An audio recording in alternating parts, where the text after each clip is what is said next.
Muy bien, pues vamos a hablar entonces. Aquí estás recibiendo un curso bíblico gratuito y este curso, reitero, no lo vas a escuchar con los adventistas, con los testigos de Jehová, con los mormones, con los católicos, en ningún grupo religioso, solamente en este canal. Se te va a dar una explicación de la Biblia con peras y manzanas. Te ruego que seas paciente porque la explicación es amplia, faltan todavía muchos videos y yo lo que quiero es que vayas entendiendo la Biblia gradualmente, vayas armando el rompecabezas bíblico, ¿sí? Reitero, en ningún lugar vas a encontrar este curso de comprensión de las escrituras, y este curso pues te va a poder ayudar a comprender por primera vez quizá en tu vida la Biblia, ¿sí? Bien, vamos a ver. Dios crea a la humanidad, ¿ok?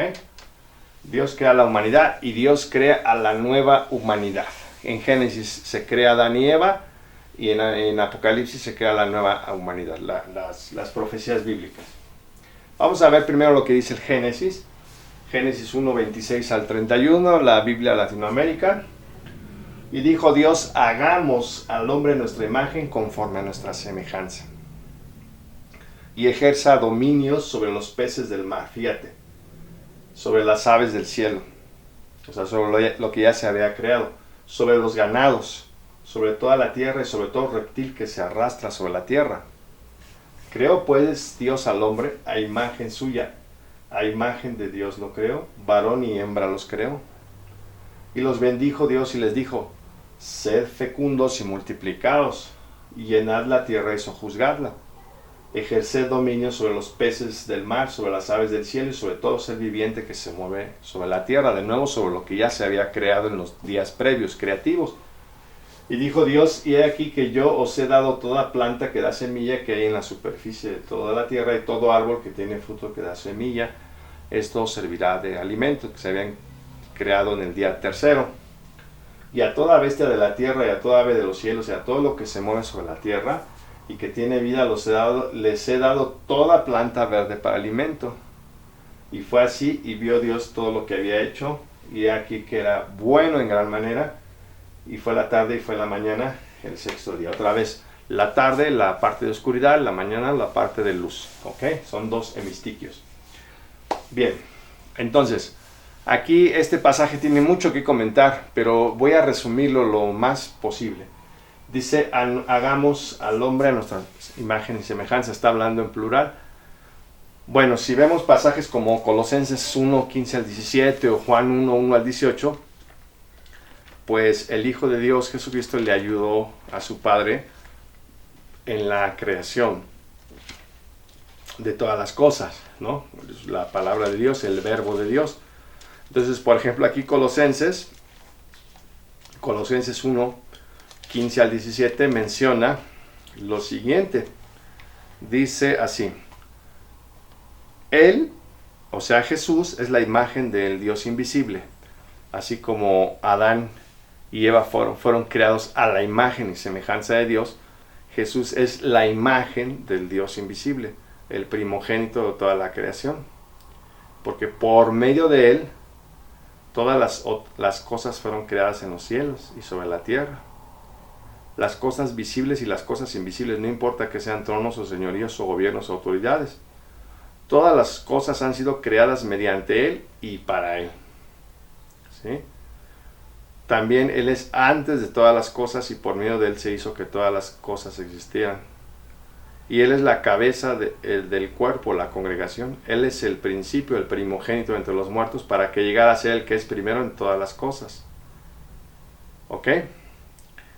Porque Dios tuvo a bien en Él toda plenitud, que toda la plenitud, o la pleroma en griego, morara en Él, y mediante Él reconciliar de nuevo consigo mismo todas las cosas, haciendo la paz mediante la sangre en el madero de tormento, no importa que estas sean las cosas sobre la tierra o las cosas en los cielos. De nuevo, el cronotopo, ¿sí? Los cielos y la tierra. Bien.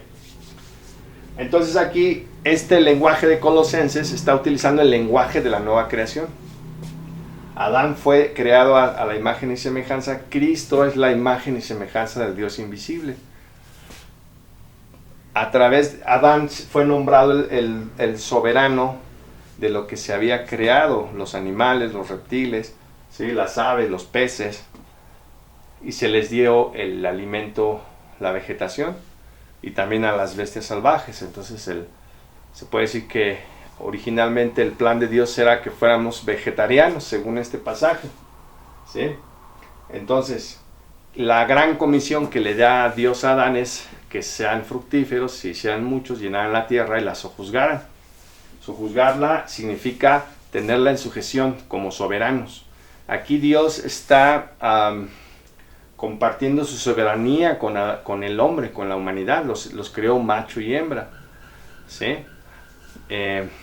No los creó andróginos, mitad hombre y mitad mujer, o con el sexo invertido. Los creó macho y hembra, lo mismo que a los animales salvajes y a los animales domésticos. Entonces Dios, que es el soberano del universo, el creador de todas las cosas, le da a la humanidad, a la primera pareja humana, le da la potestad, el privilegio, el poder de gobernar al reino animal y al reino vegetal, a la flora y a la fauna. Entonces era el representante del soberano. El hombre también tenía que ser soberano, como representante del gran soberano del universo, ¿sí? Entonces dice aquí: ejerza dominio sobre los peces del mar, sobre las aves del cielo, sobre los ganados, sobre toda la tierra y sobre todo reptil que se arrastra sobre la tierra. El decir es a su imagen y semejanza se refiere pues que el hombre puede tener los mismos atributos divinos, por ejemplo la belleza, el amor, la paz, la bondad, ¿sí? Y así por el estilo, ¿no? Es decir, la expresión a nuestra imagen y semejanza pues tiene un muy profundo significado, ¿sí? Ahorita no voy a abundar o explicar ese profundo significado, pero se supone que aquí le está hablando a su hijo, porque por medio de su hijo creó todas las cosas. Entonces, cuando dice hagamos al hombre a nuestra imagen y semejanza. Bien, otros dicen que se está hablando a sí misma la Trinidad, como ya he explicado en otros vídeos. Yo no le llamaría Trinidad, le llamaría trivio o trío indisoluble, porque en toda la Biblia actúan en conjunto el Padre, el Hijo y el Espíritu Santo. Casi siempre actúan en conjunto.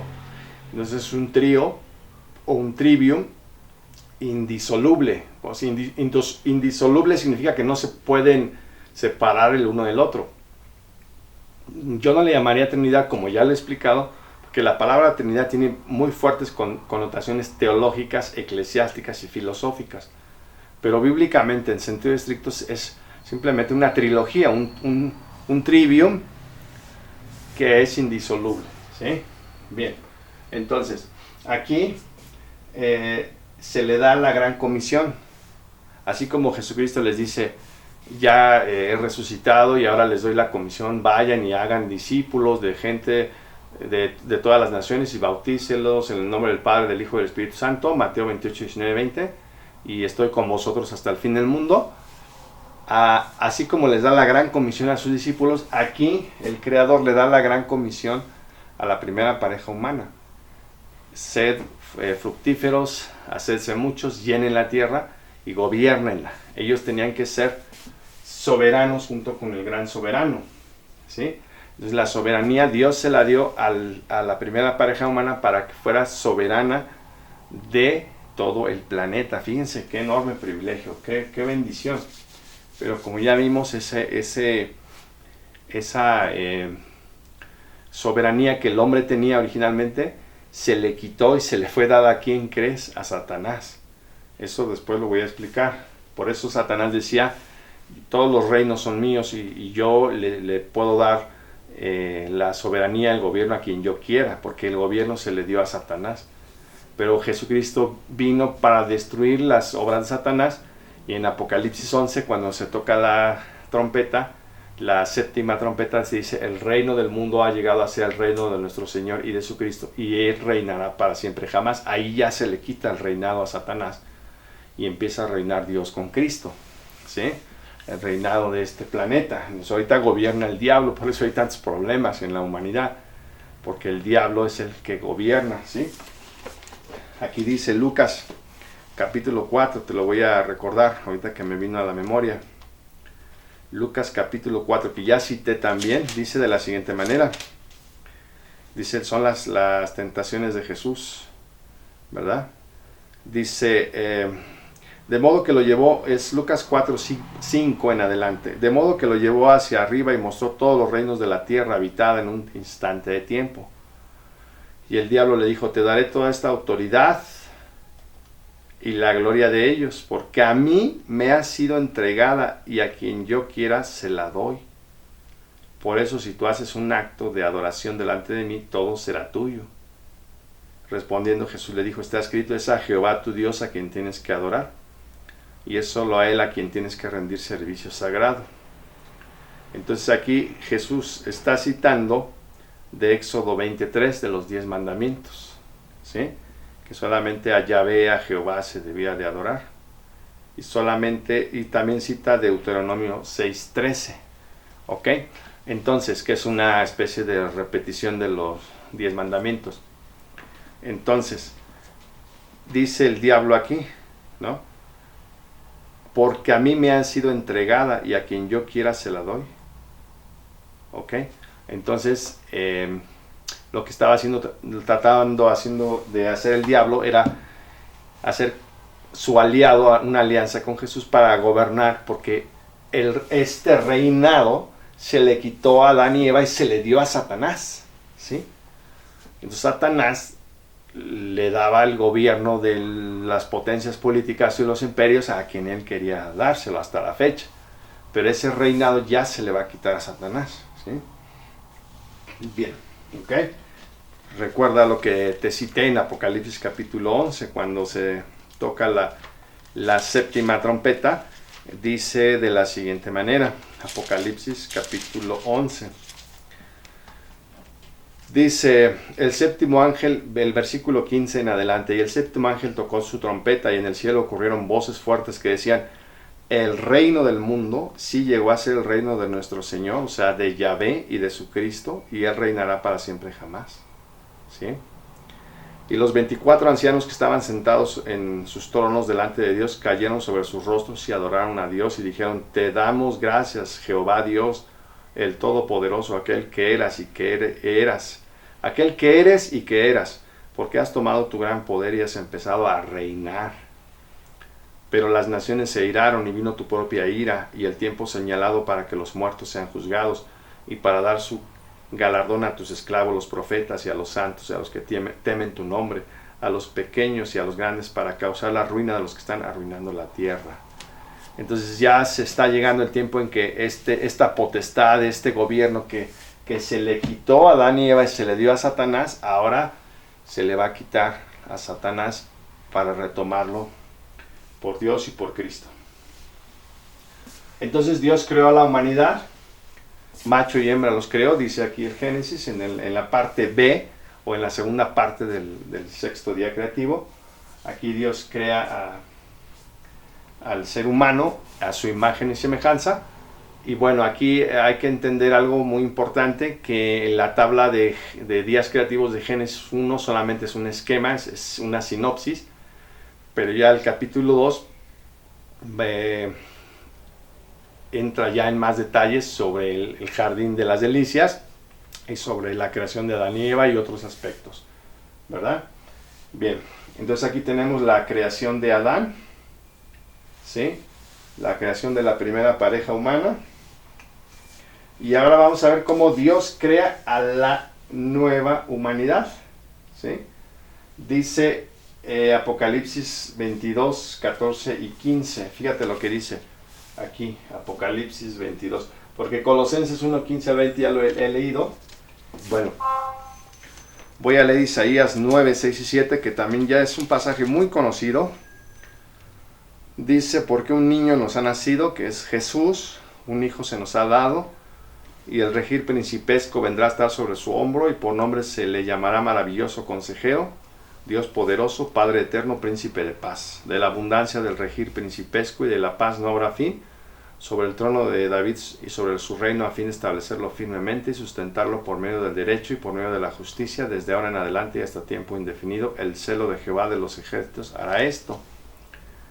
Entonces aquí dice que se le va a llamar maravilloso consejero, Dios poderoso, Padre eterno, príncipe de paz. ¿Por qué se le llamará Padre eterno? Porque Adán fue nuestro padre y Eva nuestra madre, y Jesús, al rescatarnos, al recomprarnos, ahora Él es nuestro Padre. En ese sentido, ¿sí? En ese sentido se lo conoce como Padre eterno. En 1 Corintios 15:22 dice de la siguiente manera. 1 Corintios 15:22 dice así. Dice: porque así como en Adán todos están muriendo, así también en el Cristo todos serán vivificados. Esto ya lo había explicado, ¿sí? Así como en Adán todos están muriendo, así también en el Cristo todos serán vivificados. Entonces Adán, como nuestro Padre, nos llevó a la muerte, pero Cristo, como nuestro Padre, nos rescata y nos vivifica, nos resucita, ¿sí? Entonces, aquí es lo que dice Isaías, ¿sí? Se los llamará Padre eterno, príncipe de paz. Y de la paz no habrá fin, de su gobernación no tendrá fin la paz, será paz y abundancia y seguridad. Apocalipsis 22, 14 y 15. Te voy a leer este pasajito que me parece que ya lo he leído en otras ocasiones. Apocalipsis 22, ya la parte final de la Biblia, 14 y 15, dice así: felices son los que lavan sus ropas largas, para que sea suya la autoridad de ir a los árboles de la vida, y para que consigan entrar en la ciudad por sus puertas. Afuera están los perros y los que practican espiritismo, y los fornicadores y los asesinos y los idólatras, y todo aquel a quien le gusta la mentira y se ocupa en ella. Entonces aquí, para cuando ya tengamos acceso al árbol de la vida, ya no estaremos practicando la maldad, el pecado, ¿sí?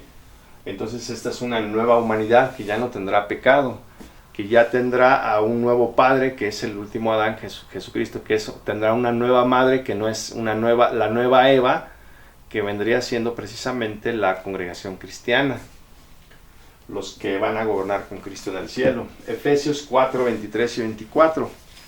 Este es un pasaje clave también. Dice así. Bueno, vamos a ver Efesios 4 del 17 al 24. Esto por lo tanto digo, y de ello doy testimonio en el Señor, que ya no sigan ustedes andando como las naciones andan, en la inutilidad de su mente. Dice aquí: mientras mentalmente se hallan en oscuridad y alejadas de la vida que pertenece a Dios, a causa de la ignorancia que hay en ellas, a causa de la insensibilidad de su corazón. La ignorancia, la insensibilidad de su corazón. Habiendo llegado a estar más allá de todo sentido moral, se entregaron a la conducta relajada para obrar toda clase de inmundicia con avidez. Pero ustedes no aprendieron que el Cristo sea así, si es que realmente le oyeron y se les enseñó por medio de él, tal como la verdad está en Jesús. Que ustedes deben desechar al viejo hombre, la vieja personalidad, que se conforma a su manera de proceder anterior y que va corrompiéndose conforme a sus deseos engañosos, pero que deben ser hechos nuevos en la fuerza o en el espíritu que impulsa su mente, y deben vestirse del nuevo hombre o de la nueva personalidad que fue creada conforme a la voluntad de Dios en verdadera justicia y lealtad. ¿Sí? Entonces aquí tenemos que desecharnos de la vieja humanidad y vestirnos de la nueva humanidad. Desechar al viejo Adán y vestirnos del nuevo Adán. Esto significa que vamos a lograr una transformación. Como individuos tenemos que dejar de ser una creación física para convertirnos en una nueva creación en sentido espiritual. Colosenses, la carta a los Colosenses 3. Fíjate lo que dice aquí. En los versículos 8 al 11. 8 al 10 dice, pero ahora realmente deséchenlas todas de ustedes, ira, cólera, maldad, habla injuriosa y habla obscena de su boca. No estén mintiéndose unos a otros, desnúdense del viejo hombre, de la vieja personalidad con sus prácticas, y vístanse de la nueva, del nuevo hombre, que mediante conocimiento exacto va haciéndose nueva según la imagen de aquel que lo ha creado. ¿Ok? Entonces aquí, este es Adán, en el huerto del Edén, donde le falló a Yahvé, y este es el nuevo Adán en el huerto de Getsemaní. ¿Sí? En el huerto de Getsemaní, donde, a pesar de la intensa prueba, no le falló a Dios. A este sí le falló, a pesar de una prueba, vamos a llamarle simple, pero el último Adán no le falló a su padre. ¿Sí? Este Adán dijo, hágase mi voluntad y no la tuya. Y el último Adán dijo, hágase tu voluntad y no la mía. ¿Ok? Este Adán dijo, me voy a vaciar de Dios y llenarme de mis intereses. Y el último Adán dijo, voy a vaciarme de mis intereses y voy a llenarme de Dios. Hay un paralelismo antitético, una antítesis, ¿sí? Una simetría de espejo, una recursividad. ¿Ok? Aquí fue probado en el jardín donde todo abundaba, y él fue probado en el desierto después de ser bautizado por Juan el Bautista en el Jordán, donde todo escaseaba. La prueba de Adán la falló, las 4 pruebas de Jesús todas las pasó, ¿verdad? Entonces hay una antítesis, hay un paralelismo antitético. La creación, la nueva creación. Entonces nosotros es preciso que abandonemos el ejemplo de la creación y nos hagamos una nueva creación. Que abandonemos la senda de egoísmo de Adán y adoptemos la senda de altruismo y de amor del último Adán. En Adán todos estamos muriendo, ve toda la gente, ve el hospital, los hospitales llenos de gente con cáncer, con leucemia, con diabetes, hipertensión, ¿sí? Lumbalgia, hay tantas enfermedades que nos aquejan. En Adán todos morimos, pero en Cristo todos estamos siendo resucitados espiritual y luego físicamente, ¿sí? Entonces, tenemos que abandonar al viejo hombre y vestirnos del nuevo hombre, porque esta personalidad fue creada a imagen y semejanza de Dios. Dicen aquí los pasajes que ya leímos, Efesios 4 y Colosenses 3, ¿sí? Entonces, ¿cuál es tu objetivo, mi objetivo? ¿Para qué estamos aquí? Si yo te preguntara, ¿quién eres? ¿Por qué estás aquí? ¿A dónde vas? Si tú me preguntas a mí, yo te digo, ¿quién soy? ¿Quién soy? Yo no soy Roberto, no soy quiropráctico. Roberto es mi nombre, quiropráctico es mi profesión. Yo no soy mexicano. México es mi país donde nací, ¿sí? Pero yo no soy mexicano, ¿sí? Nací como mexicano. A lo mejor hubiera nacido en Australia, Nueva Zelanda o en Alaska, hubiera sido otra nacionalidad. Pero entonces yo no soy esa nacionalidad. ¿Quién soy yo? Un ser creado a imagen y semejanza de Dios, ¿sí? ¿Por qué estoy aquí en este mundo? Para transformarme de este Adán a este último Adán. Ese es mi propósito en la vida. Soy una creación de Dios física que quiere convertirse en una nueva creación en sentido espiritual, imitando a Cristo. Todo lo que yo haga en la vida es para imitar a Jesús. Si yo estudio una carrera, es para imitar a Jesús. Yo como quiropráctico curo a la gente, le doy amor a la gente y estoy imitando a Jesús. Si yo tengo una casa, es para imitar a Jesús. Si no tengo una casa, es para imitar a Jesús. Si yo trabajo, estudio, hago lo que sea, es para imitar a Jesús, ¿sí? Si yo visto, si yo calzo, si yo tengo un automóvil, es para imitar a Jesús. Si no tengo un automóvil, es para imitar a Jesús. ¿Sí? Si leo las escrituras en diferentes traducciones, porque ninguna es la buena, es para imitar a Jesús. Si yo hago oración, es para imitar a Jesús. Si yo estoy llevando a cabo estos vídeos, es para imitar a Jesús. ¿Sí? Ese es mi propósito en la vida. ¿De dónde vine y a dónde voy como ser humano, como ser creado a la imagen de Dios? Vine de una creación y ¿a dónde voy? A la nueva creación. Entonces mi vida tiene sentido, mi vida tiene propósito. ¿Ok? Mi vida tiene propósito. No soy el producto del azar, de la casualidad. ¿Sí? Bien. Vamos a ver lo que dice Romanos 6:4. Romanos 6:4. Dice aquí Pablo: por lo tanto fuimos sepultados con él mediante nuestro bautismo en su muerte, para que así como Cristo fue levantado entre los muertos mediante la gloria del Padre, así también nosotros andemos en novedad de vida. Fíjate, tal como Cristo murió en el madero y luego fue resucitado, nosotros al ser bautizados. ¿Cuál es el significado del bautismo cristiano? Que al ser sumergidos en el agua, porque la palabra bautismo viene de bapto, sumergir completamente en agua, en las profundidades del agua,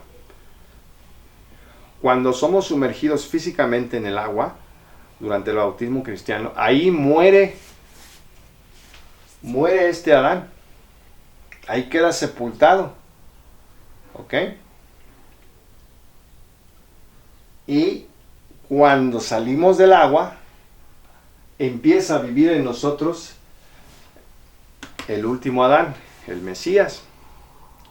Entonces el bautismo cristiano no es un rito para infantes, porque un infante no conoce esto, no lo comprende, no lo entiende. Yo fui bautizado cuando era niñito en el seno de la Iglesia Católica Romana, aquí en México. Mi familia fue una familia católica mexicana tradicionalista y me bautizaron, pero yo no sabía nada de esto, ¿sí? Fue un simple rito.